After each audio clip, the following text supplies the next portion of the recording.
जय हिंद बच्चों। तो आप लोग कैसे हैं बच्चों? उम्मीद करता हूं कि आप लोग सब बढ़िया होंगे बच्चों, और अब आप लोग की तैयारी भी अच्छी चल रही होगी बच्चों। तो देखिए, अभी मेरा मैथमेटिक्स में वृत्तों से संबंधित क्षेत्रफल चल रहा है बच्चों, एरिया रिलेटेड टू सर्कल्स। इसका मेरा पार्ट 8 चल रहा है, और पार्ट 8 का एनसीईआरटी या जेसीईआरटी आप बोलिए बच्चों, इसका एक्सरसाइज 11.1 चल रहा है बच्चों। तो पार्ट 7 तक हम बच्चों 4 क्वेश्चन आपको कराए थे, 1 से लेके 4 तक। आज फिर हम 5 से लेके आगे क्वेश्चन को अब कंटिन्यू करेंगे बच्चों। तो आप लोग ध्यान से देखिए बच्चों, और चैनल में वीडियो में आप लास्ट तक बने रहिए बच्चों, तभी चीजें आपको अच्छी तरह से समझ में आएगी बच्चों। तो आप बुक को खोल लेंगे बच्चों, यहाँ पर हम क्वेश्चन लिखेंगे नहीं, क्वेश्चन को हम पढ़ देंगे, और आप बुक साथ में रखेंगे, और बुक को साथ में रखते हुए आप वीडियो को देखेंगे, और बच्चों ये सारे नोट्स को क्लियर करेंगे। पहले क्वेश्चन को समझेंगे, समझने के बाद जो भी सॉल्यूशन हम बताएंगे उस सॉल्यूशन को आप करते जाएंगे बच्चों। तो देखिए बच्चों, अब हम आगे अब कंटिन्यू करते हैं, अब आगे सवाल की ओर हम आते हैं। तो अभी ये जो मेरा बताया जा रहा है बच्चों, ये क्लास 10th के लिए है। तो क्लास 10th में जो आपका 11.1 एक्सरसाइज में जो दिया हुआ है वो चीज हम बताएंगे बच्चों। तो क्लास 10th के लिए ये मेरा है बच्चों। हालांकि जो बच्चे नीचे क्लास में हैं उनके लिए भी, अगर वो भी देखते हैं तो उनके लिए भी यूजफुल है, क्योंकि वो 10 में आएंगे तो उसके लिए बहुत सारी बातें अगर वो पहले से समझ लेते हैं तो उनको सुविधा होगा बच्चों। और भी नीचे कक्षाओं में भी आपका वृत्त से संबंधित बातें हैं, क्लास 8 में भी है बच्चों, और क्लास 9 में भी आपका वृत्त सर्कल चैप्टर है, जिसको ज्योमेट्री के अंदर स्टडी करना है बच्चों। तो इसका जरूरत पड़ता ही है। उसके बाद जो आगे की कक्षाओं में है तो उनके लिए भी कुछ बेसिक का काम ये करेगा, और जो कॉम्पिटिटिव एग्जाम की तैयारी कर रहे हैं बच्चों उनके लिए भी ये फायदेमंद होगा। तो चलिए बच्चों, आज हम एक्सरसाइज 11.1 का अब क्वेश्चन नंबर 5 से हम आपको आगे बताते हैं बच्चों। तो अब इसको मिटा देते हैं बच्चों, जगह बना लेते हैं। उसके बाद अब आप क्वेश्चन को देखिए बढ़िया से।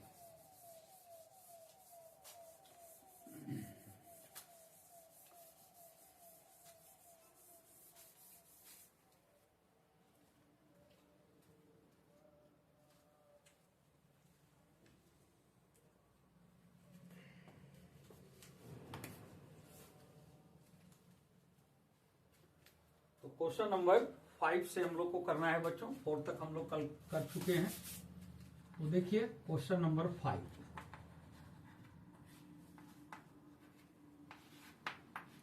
तो 5 में क्या है बच्चों? तो क्वेश्चन नंबर 5 में है, त्रिज्या 21 cm वाले वृत्त का एक चाप केंद्र पर 60 डिग्री का कोण अंतरित करता है। ज्ञात कीजिए। नंबर फर्स्ट में चाप की लंबाई निकालना है बच्चों, लेंथ ऑफ आर्क, और सेकंड में आपको चाप द्वारा बनाए गए त्रिज्यखंड का क्षेत्रफल निकालना है बच्चों, एरिया ऑफ सेक्टर, और थर्ड में संगत जीवा द्वारा बनाए गए वृत्तखंड का क्षेत्रफल। तो यहाँ पर इस प्रश्न में आपको तीन चीजें फाइंड करना है बच्चों। तो सबसे पहले हम इसको एक फिगर ड्रॉ करते हैं, फिगर में चीजों को दिखाते हैं। तो त्रिज्या 21 cm वाले वृत्त का एक चाप केंद्र पर 60 डिग्री का कोण अंतरित करता है। तो यहां पर एक सर्कल हम दिखाएंगे पहले बच्चों।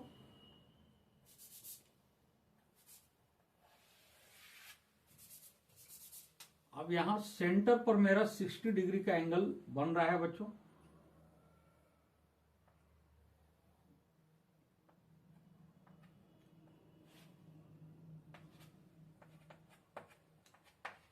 ये आपका सेंटर हो गया, इधर रेडियस हो गया। तो रेडियस आपका 21 सेंटीमीटर दिया हुआ है, और यहां पर एंगल आपका 60 डिग्री है बच्चों। तो अब इसमें फाइंड क्या करना है, और ए बी आपका जीवा हो गया बच्चों, ए बी आपका कॉर्ड हो गया। तो अब यहां पर देखिए हमको निकालना क्या है। तो ज्ञात कीजिए। नंबर फर्स्ट में चाप की लंबाई ज्ञात करना है बच्चों। तो चाप की लंबाई जो हमको फाइंड करना है बच्चों, ये 60 डिग्री एंगल के लिए हमको चाप की लंबाई निकालना है। अब सबसे पहले हम यहां गिवन लिख देंगे बच्चों।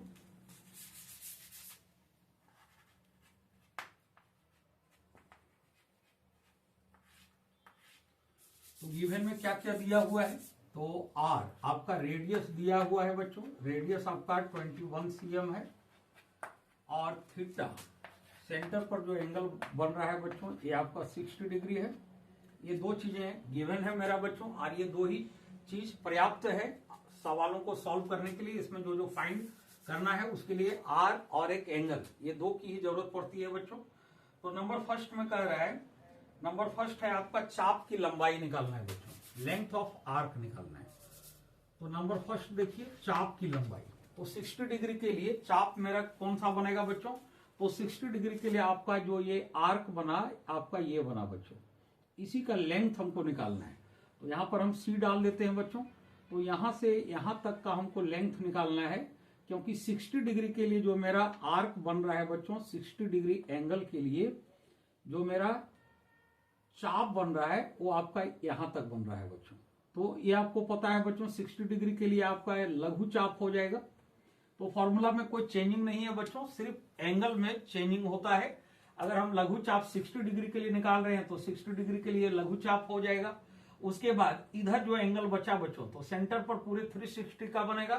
तो अंदर आपका 60 डिग्री बना, तो बाहर से बच्चों इधर से आपका 300 डिग्री का एंगल बनेगा।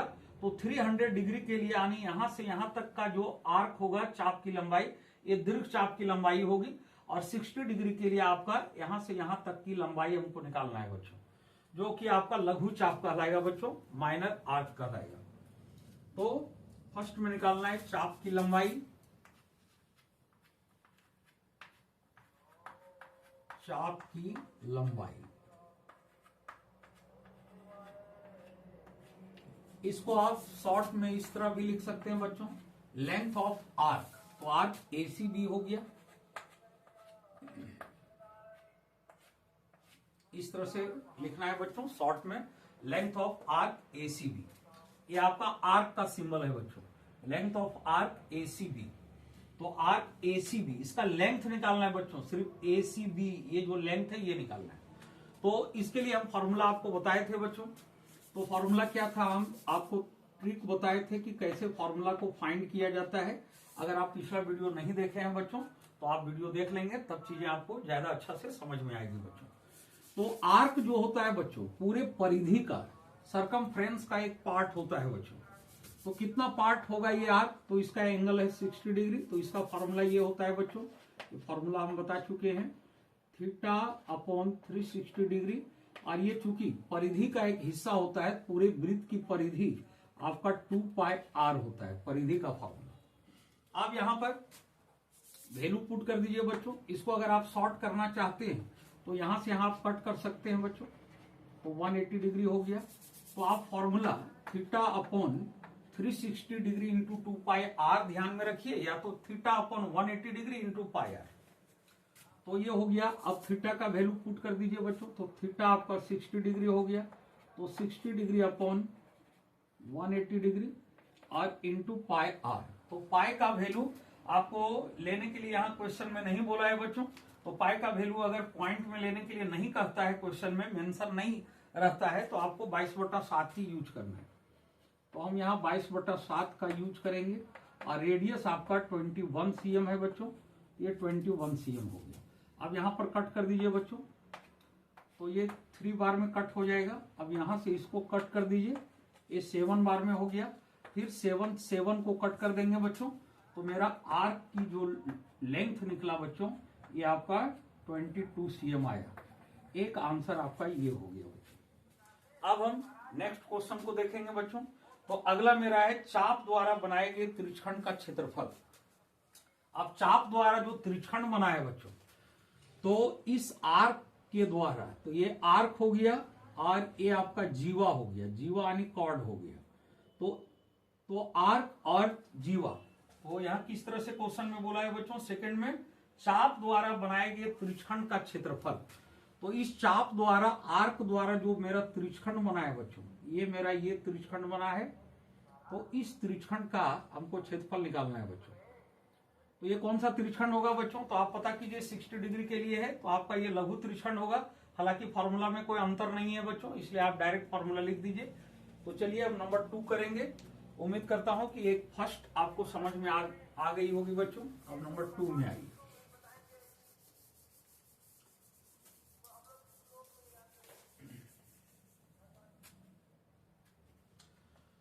अब इसी का सेकंड नंबर का क्वेश्चन देखिए बच्चों।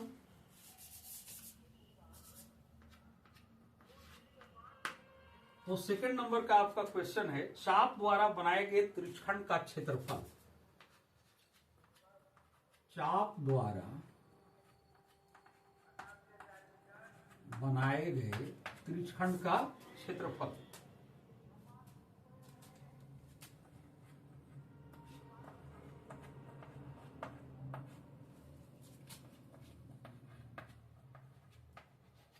चाप द्वारा बनाए गए त्रिखंड का क्षेत्रफल।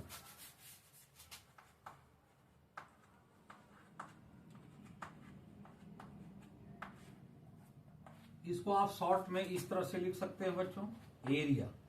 तो कौन सा त्रिखंड यहां बना है बच्चों? तो त्रिखंड OACB। ये पूरा आपका ये त्रिखंड हो गया बच्चों, यहां से लेके पूरे यहां तक। तो हमको इसका एरिया निकालना है, तो इसके लिए लिखेंगे बच्चों OACB, पूरे इसका एरिया निकलेगा। तो एरिया OACB। तो आप याद कीजिए बच्चों, त्रिखंड का क्षेत्रफल का क्या फॉर्मूला होता है? तो त्रिखंड के क्षेत्रफल का फॉर्मूला होता है θ/360 degree into pi r square. आप वैल्यू पुट कर दीजिए बच्चों। तो थीटा आपका 60 डिग्री है, तो 60 डिग्री अपॉन 360 डिग्री इंटू पाई का मान 22/7 यूज करेंगे और आर स्क्वायर। तो आपका आर है बच्चों 21 सेंटीमीटर, तो 21 cm इंटू 21 cm 2 बार कर दीजिए बच्चों, क्योंकि यहाँ आर स्क्वायर है। इस तरह 2 बार लिखते हैं क्योंकि इस तरह से कट करने में सुविधा होगी, नहीं तो आप 21 का स्क्वायर लिखेंगे तो फिर आपको स्क्वायर करके कट करना पड़ेगा। तो उससे अच्छा ये है आप इस तरह से लिखिए।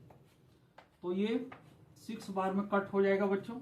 अब इधर से इधर कट कीजिए, 2 से फिर 11 बार में, फिर 3 से 7 बार में हो गया।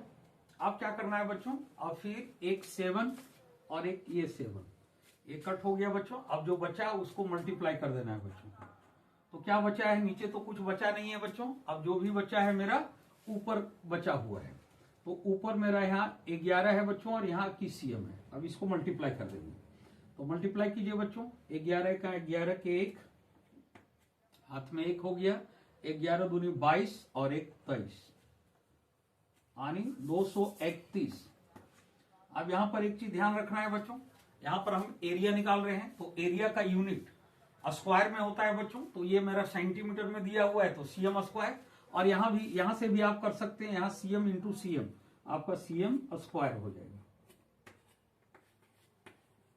तो सेकंड नंबर का ये हुआ बच्चों, 5 का सेकंड नंबर ये हुआ। उम्मीद करता हूं कि आपको समझ में आ रही होगी बच्चों, कोई तरह का प्रॉब्लम नहीं होना चाहिए।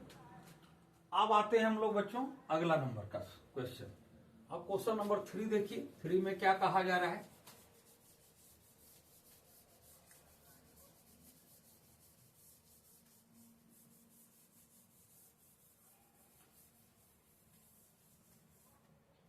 अब इसी का नंबर 3। तो 5 का देखिए बच्चों, नंबर 3 में क्या है? संगत जीवा द्वारा बनाए गए वृत्तखंड का क्षेत्रफल। संगत जीवा द्वारा बनाए गए वृत्तखंड, आपका ये वृत्तखंड हुआ बच्चों, इसी वृत्तखंड का क्षेत्रफल हमको निकालना है। तो नंबर 3 है संगत जीवा द्वारा बनाए गए वृत्तखंड का क्षेत्रफल।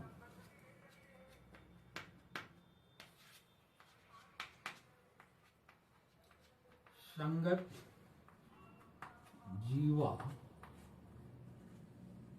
द्वारा बनाए गए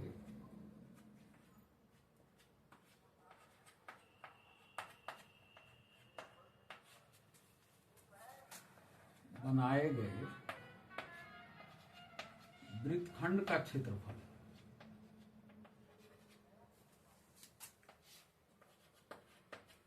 वृत्तखंड का क्षेत्रफल। तो संगत जीवा द्वारा जो ये वृत्तखंड बना है बच्चों, तो 60 डिग्री एंगल के लिए यहाँ जो वृत्तखंड बना है ये आपका लघु वृत्तखंड होगा बच्चों, 60 डिग्री एंगल के लिए। तो इसका क्षेत्रफल यानी लघु वृत्तखंड के क्षेत्रफल का हम फॉर्मूला अप्लाई करेंगे बच्चों। तो लघु वृत्तखंड का क्षेत्रफल का फॉर्मूला क्या होता है आप लोग को बताया गया है। यहाँ हम शॉर्ट में लिख देते हैं, इसको आप ऐसे भी लिख सकते हैं, area ACB।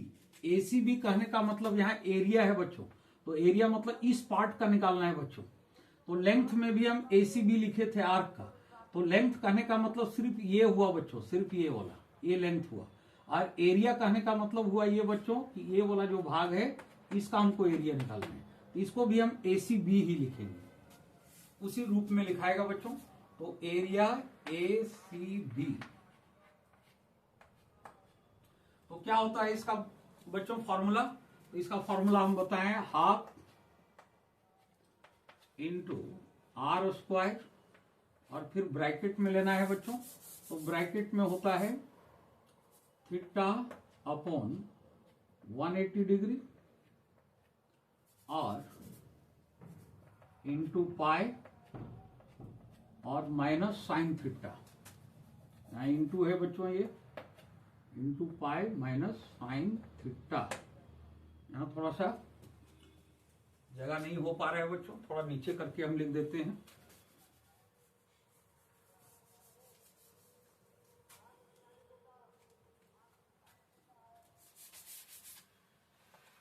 Half into R square, फिर ब्रैकेट में लेना है बच्चों थीटा अपॉन 180 डिग्री और इंटू पाई होगा और minus sine theta, minus sine theta. अब वैल्यू पुट करके इसको सॉल्व कर देना है बच्चों।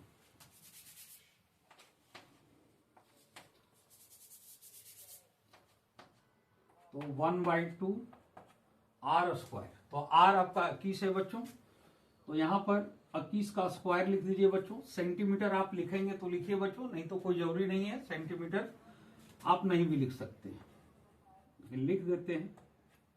तो 21 सेंटीमीटर का स्क्वायर होगा बच्चों, और फिर इधर हो गया थीटा, थीटा आपका 60 डिग्री हो गया अपॉन 180 डिग्री इंटू पाई, पाई का वैल्यू 22/7 लेंगे बच्चों, और यहां पर भी थीटा का वैल्यू पुट करेंगे, तो माइनस साइन और थीटा आपका 60 डिग्री है बच्चों। अब इसको सॉल्व कर देना है बच्चों। अब इसको सॉल्व करते हैं, थोड़ा बुक रख देते हैं बच्चों, पहले सॉल्यूशन देखिए। अब इसको सॉल्व कीजिए बच्चों, तो सॉल्व आप कर सकते हैं बच्चों। तो ये हो गया हाफ इंटू 21 CM का स्क्वायर, तो 21 का स्क्वायर 441 होता है बच्चों, और CM है तो CM का स्क्वायर हो जाएगा। अब फिर इधर ब्रैकेट को सॉल्व कीजिए बच्चों, तो यहां पर हो गया 3 बार में कट हो जाएगा बच्चों। अब आ गया आपका, इसको मल्टीप्लाई कर दीजिए बच्चों, तो 22 से कहा 22 और बटा 7 21 हो गया, 22/21 और माइनस, अब साइन 60 डिग्री का वैल्यू पुट करेंगे बच्चों। तो साइन 60 डिग्री का वैल्यू आप याद कीजिए बच्चों क्या होता है, ये ट्रिगोनोमेट्री में आपको बताया गया है। तो साइन 60 डिग्री का वैल्यू होता है बच्चों √3 अपॉन 2, √3/2। आप फिर इसको सॉल्व कीजिए बच्चों।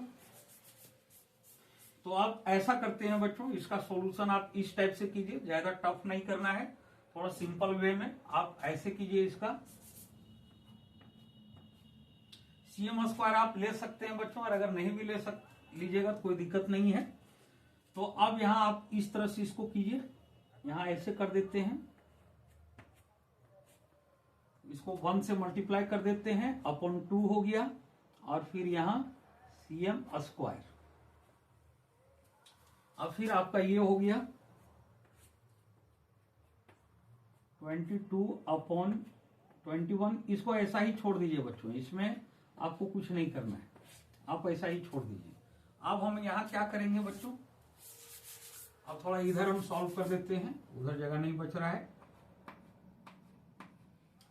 अब इसको आप ब्रैकेट के अंदर से मल्टीप्लाई कर दीजिए बच्चों, ब्रैकेट के अंदर इसको कर दीजिए। तो ब्रैकेट के अंदर करेंगे तो किस तरह से आएगा, तो 441 और /2, और फिर CM स्क्वायर हम बाद में करते हैं बच्चों, इंटू 22/21 हो गया, और फिर माइनस किस तरह हो रहा है बच्चों, इसको ब्रैकेट के अंदर कर रहे हैं, तो अंदर मेरा 2 है, दोनों से मल्टीप्लाई कर देंगे, तो 441/2 CM स्क्वायर को बाद में लिखेंगे, तो इसको इससे मल्टीप्लाई कर दिए, अब माइनस, अब इससे फिर किसको करना है बच्चों, तो 441/2 और इसको हम मल्टीप्लाई करेंगे √3/2 से करना है,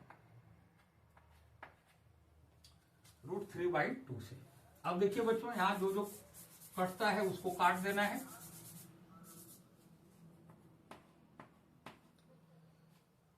तो यहां पर देखिए 21 से 21 बार में आपका 441 कट जाएगा, 2 से 11 बार में आपका ये कट जाएगा, उसके बाद इधर तो नहीं कटेगा बच्चों,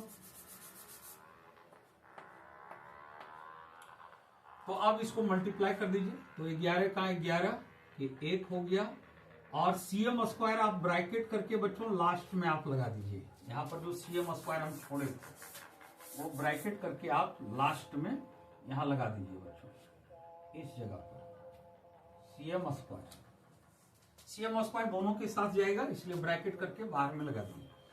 अब यहां मल्टीप्लाई कीजिए बच्चों, तो 11 का 11 ये 1 हो गया, हाथ में 2, 11 दूनी 22, हाँ 11 का 11 के 1 हाथ में 1 हुआ, 11 दूनी 22 और 1 23 हुआ, तो 231 यहां पर हो गया बच्चों, और ये माइनस, अब यहां पर तो कोई काम होगा नहीं बच्चों, यहां कटेगा नहीं, आप √3 का भी वैल्यू पुट करके सॉल्व कर सकते हैं, लेकिन उतना सॉल्यूशन को टफ नहीं कीजिए, आप इजी वे में कर दीजिए, तो ये आपका हो गया 441 और √3,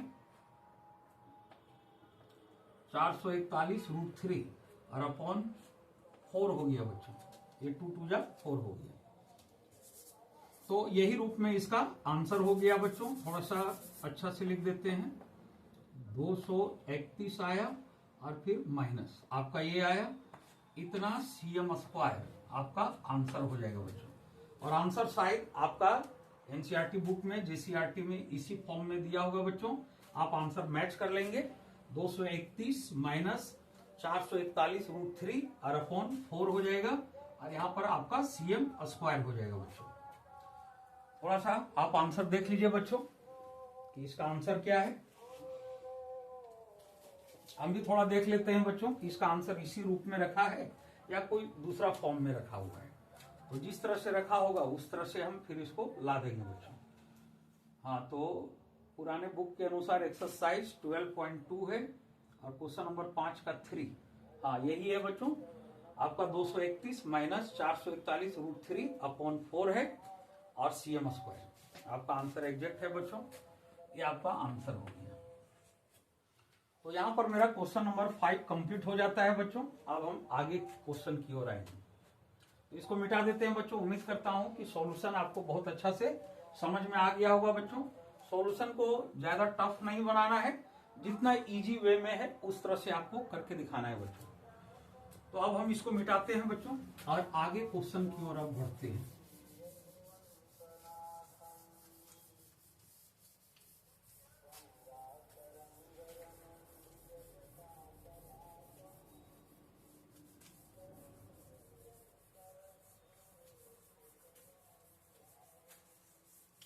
थोड़ा ये सब सॉल्यूशन में थोड़ा टाइम लगता है बच्चों, आप इस पर प्रैक्टिस कर लेंगे तो तुरंत हो जाएगा बच्चों।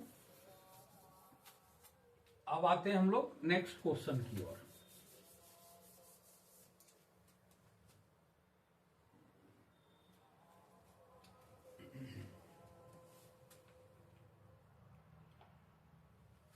अब क्वेश्चन नंबर 6 देखिए बच्चों, क्वेश्चन नंबर 6।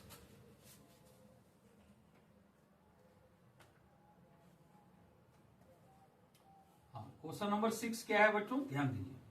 क्वेश्चन नंबर 6 में आपका कि 15 सेंटीमीटर त्रिज्या वाले एक वृत्त की कोई जीवा केंद्र पर 60 डिग्री का कोण अंतरित करती है, संगत और दीर्घ वृत्त खंडों के क्षेत्रफल ज्ञात कीजिए।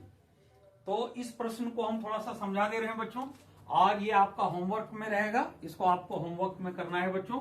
तो देखिए इसमें क्या है क्वेश्चन, 15 सेंटीमीटर त्रिज्या वाले एक वृत्त की कोई जीवा केंद्र पर 60 डिग्री का कोण अंतरित करती है। 15 सेंटीमीटर त्रिज्या वाले वृत्त की कोई जीवा केंद्र पर 60 डिग्री का कोण अंतरित करती है। तो इस तरह से ले लेना है बच्चों। आपका त्रिज्या है 15 सेंटीमीटर, त्रिज्या 15 cm है बच्चों। तो यहां 15 cm दिखा देंगे। उसके बाद केंद्र पर 60 डिग्री का कोण अंतरित हो रहा है बच्चों। तो यहां पर 60 डिग्री का एंगल होगा। अब संगत जीवा द्वारा हो रहा है, तो जीवा को मिला दीजिए बच्चों। तो ये आपका जीवा कॉर्ड हो गया, इसको मिला दिए। आप यहां पर ए लिख देंगे और यहां पर बी लिख देंगे। तो आपका ये जीवा हो गया बच्चों, ये आपका कॉर्ड हो गया। अब फिर आगे क्वेश्चन में क्या करता है, हाँ, तो क्वेश्चन में ये कहता है बच्चों, संगत लघु और दीर्घ वृत्तखंडों के क्षेत्रफल ज्ञात कीजिए। संगत लघु वृत्तखंड और दीर्घ वृत्तखंड का क्षेत्रफल निकालना है। तो आपका लघु वृत्तखंड ये हुआ बच्चों, जो कि अभी हम तीसरा नंबर क्वेश्चन में 5 के तीसरा नंबर में किए थे। आपको बिल्कुल वैसा ही करना है बच्चों। तो आपका लघु वृत्तखंड का एरिया निकल जाएगा बच्चों। अब इसके लिए थोड़ा सा ध्यान दीजिए बच्चों। यहाँ पर क्या दिया है, पाई का वैल्यू आपको 3.14 यूज करना है बच्चों, और √3 का वैल्यू 1.73 लेना है बच्चों। तो √3 का वैल्यू आप 1.73 ले लेंगे और इसको सॉल्व कर देंगे। और जिस तरह से अभी हम 5 का 3 नंबर में बताए आपका लघु वृत्तखंड का क्षेत्रफल, बस उसी तरह से आपको इसको सॉल्व कर लेना है। और जब लघु वृत्तखंड का क्षेत्रफल निकल जाएगा बच्चों, तो दीर्घ वृत्तखंड का क्षेत्रफल निकालना आसान है बच्चों। जब लघु वृत्तखंड का क्षेत्रफल निकल जाएगा तो दीर्घ वृत्तखंड का क्षेत्रफल निकालने का हम फॉर्मूला बता चुके हैं बच्चों। जो प्रीवियस वीडियो नहीं देखे हैं, पिछला वीडियो नहीं देखे हैं, वो देख लेंगे बच्चों।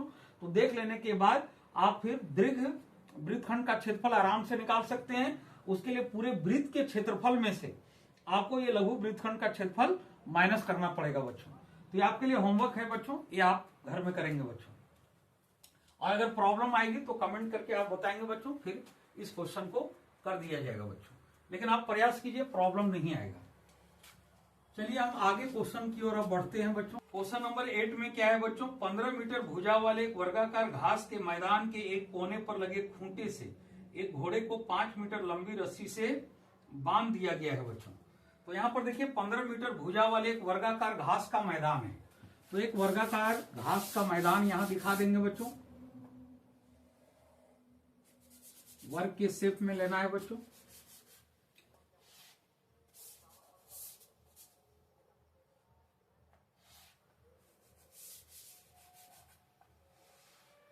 इस तरह से आपका एक वर्गाकार घास का मैदान है बच्चों। आप फिगर बढ़िया से कर लेंगे बच्चों। वर्गाकार है, वर्ग के रूप में आपको बना लेना है। यहां नाम दे देते हैं बच्चों ABCD। वर्गाकार घास का मैदान है और इसकी भुजा कितना दिया हुआ है बच्चों, 15 मीटर भुजा वाले वर्गाकार घास का मैदान है। तो ये वर्ग है बच्चों। तो आपको वर्ग में पता है कि सभी भुजाएं आपस में बराबर होंगी। तो सारा आपका 15-15 मीटर करके हो जाएगा बच्चों। अब आगे देखिए, 15 मीटर भुजा वाले एक वर्गाकार घास के मैदान के एक कोने पर लगे खूंटे से एक घोड़े को 5 मीटर लंबी रस्सी से बांध दिया गया है। अब कोना पर किसी भी कॉर्नर पर आपको ले लेना है बच्चों। तो कॉर्नर पर आपका एक खूंटा है और यहां से 5 मीटर लंबी रस्सी से इस जगह पर एक घोड़ा बंधा हुआ है बच्चों। 5 मीटर लंबी रस्सी है और उस 5 मीटर लंबी रस्सी से एक घोड़ा बंधा हुआ है बच्चों। तो यहां से यहां तक हम 5 मीटर इसको मान लेते हैं बच्चों। ये 5 मीटर लंबी रस्सी से ये बंधा हुआ है। अब क्वेश्चन में क्या कह रहा है बच्चों, ज्ञात कीजिए नंबर फर्स्ट में मैदान के उस भाग का क्षेत्रफल जहां घोड़ा घास चर सकता है। तो घोड़ा घास चरेगा बच्चों, तो मैदान आपका ये है, यहां पर आपका घास है बच्चों, इस जगह पर घास है। तो घोड़ा जो चरेगा बच्चों, वो किस टाइप से चरेगा बच्चों, तो घोड़ा घूम घूम के आएगा बच्चों इस रस्सी के सहारे और इतना पार्ट में वो घास को चरेगा बच्चों। तो इतना पार्ट में वो घास को चरेगा, तो ये क्या बना बच्चों, तो आप बताइए। अगर एक पूरा सर्कल लें बच्चों, तो इस सर्कल के लिए आपका ये क्या बन गया। तो एंगल देख लीजिए बच्चों कि एंगल कितना होगा। तो आपको पता है बच्चों, वर्ग का प्रत्येक कोण, वर्ग का प्रत्येक कोण जो होता है ये आपका 90 डिग्री का होता है बच्चों। तो यहां पर 90 डिग्री का एंगल बना बच्चों। तो इस जगह पर वर्ग का प्रत्येक कोण 90 डिग्री होता है, इसलिए इस जगह पर आपका 90 डिग्री का एंगल बना। और ये आपका एक सेंटर का काम करेगा बच्चों। ये आपका पूरे सर्कल जो बनेगा, इस सर्कल का एक सेंटर का काम करेगा, और ये सेंटर होगा। और उसके बाद ये बताइए बच्चों, ये आपका रेडियस का काम करेगा। तो चूंकि 90 डिग्री पर 90 डिग्री अंश में ही घोड़ा घास को चर सकता है, यानी इतने एरिया में वो घास को चर सकता है। तो इतना का जो एरिया होगा बच्चों, वही होगा घोड़ा द्वारा चरे जा सकने वाले भाग का क्षेत्रफल।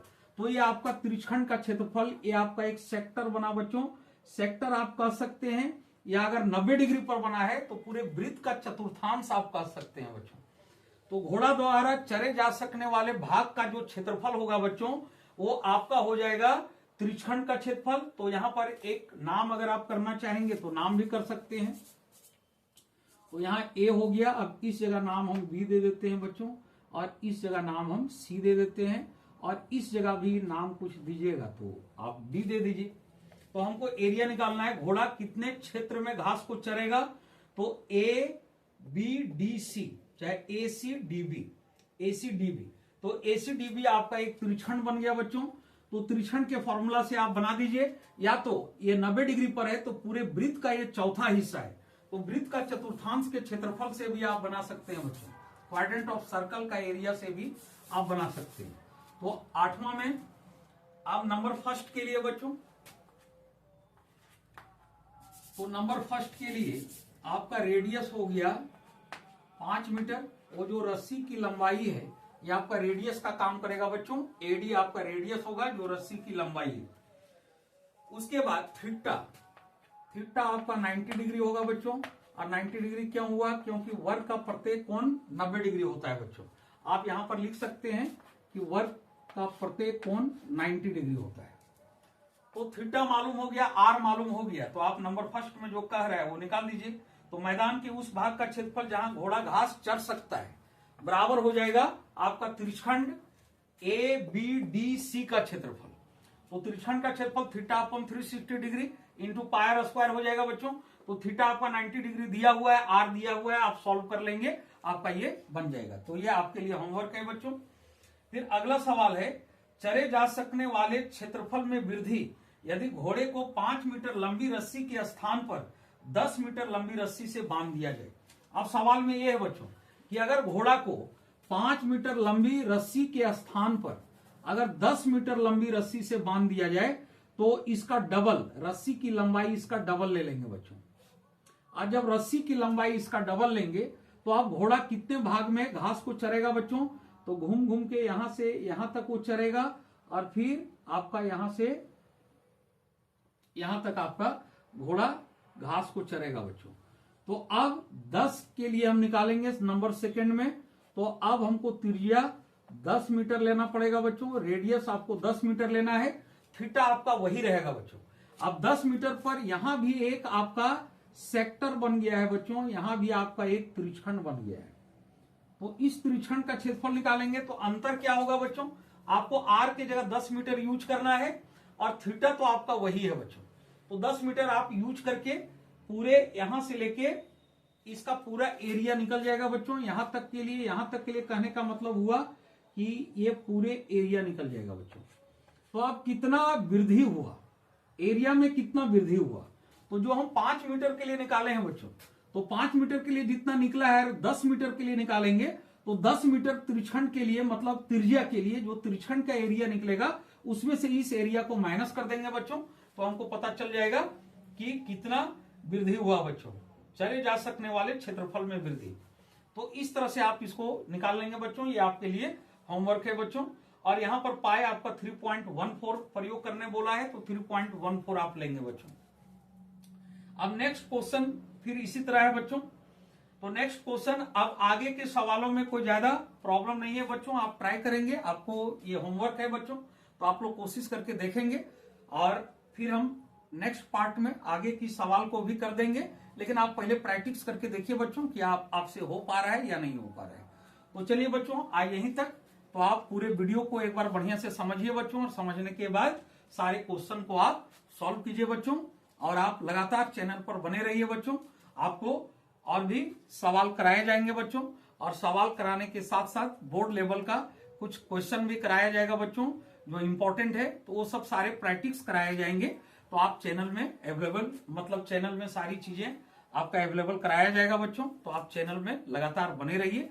तो आज यहीं तक बच्चों, जय हिंद।